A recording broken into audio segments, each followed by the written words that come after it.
I come from a homeopathic background. My father was a homeopath. He was originally a modern medical practitioner, but he developed a very bad illness which couldn't be helped with any treatment at that time. So he happened to go to a homeopath, reluctantly, much against his belief, and with a single dose he got completely cured. And he said it was as if my old blood was removed and fresh blood was put into my veins.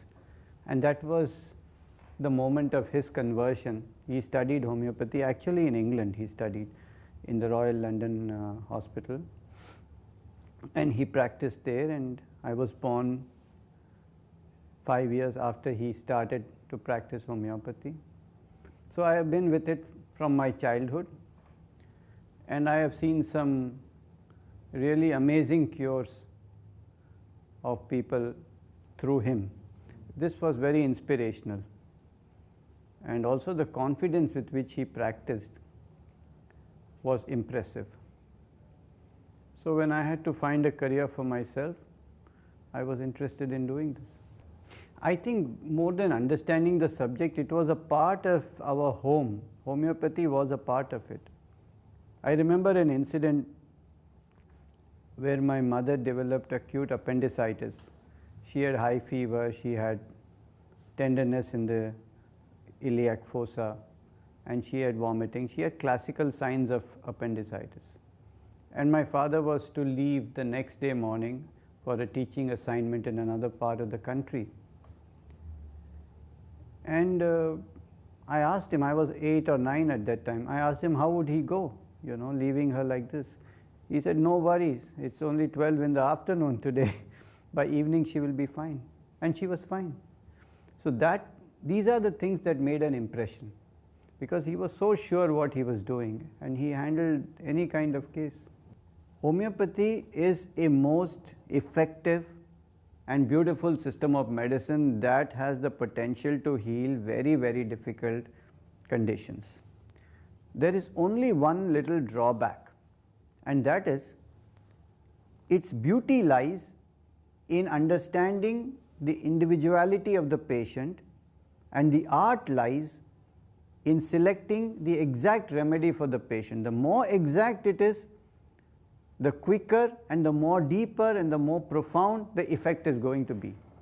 So there is not really a choice between one and the other remedy, but the choice is how does the homeopath go into and perceive the individuality of the person and select the exact remedy. This is the art, and this art depends upon individual practitioners. It's not like, you have diabetes so you take insulin. This doesn't work.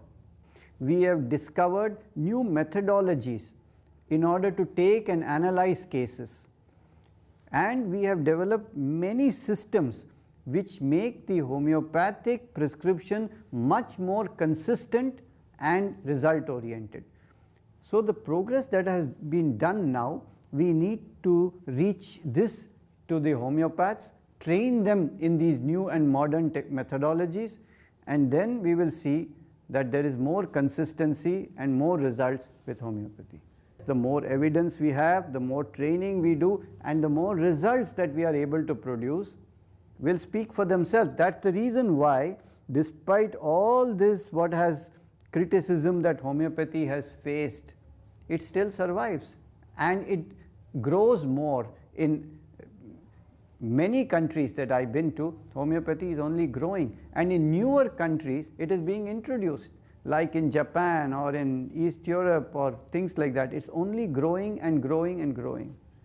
We need to work on our own healing systems. Why is yoga, why is Deepak Chopra's book, why is meditation, why is other forms of natural healing getting so popular and also seen as being effective? Because people realize it, and I think the healing should come from within. The approach of homeopathy is, the problem is not outside, it is inside of you. Heal that. And I think this is slowly coming into human consciousness. So I think that we will come to a point where natural healing, internal healing will become the primary mode of treatment, and modern medicine will have its scope in medical and surgical emergencies, which are actually the end results of the disease, which starts far, far before in the human economy itself.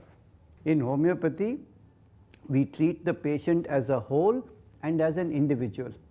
That means 10 different patients of asthma will receive 10 completely different remedies based on who the person is, how does he react to various factors outside, how does he think, how does he feel, how does he sleep, how does he eat.